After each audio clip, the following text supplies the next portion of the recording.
Tila nag-aalangan sa pagtawid sa kalsadang asong yan sa Tulunan, Cotabato. At nang bumalik ang aso, sakto namang may paparating na motorsiklo kaya nabangga siya. Natumba ang motor na may sakay na 2 tao at nadaganan pa ang aso. Galos yung tinamo ng 2 angkas habang napuruhan sa paa ang aso. Inaalam pa kung sino ang nagmamay-ari sa aso. Kaawa-awa naman ang sinapit ng isang aso na nabiktima ng hit and run sa Kidapawan City. Tatawid daw sana ito ng mabundol. Kitang duguan at hindi maigalaw ang 2 paa ng kawawang aso pero pilit itong pumunta sa gilid ng kalsada. Agad naman siyang sinaklolohan ng ilang residente habang hinihintay ang rescuers. Inoobserbahan na ngayon ang aso.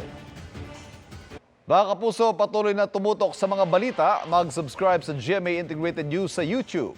Sa mga kapuso abroad, samahan niyo kami sa GMA Pinoy TV at www.gmanews.tv.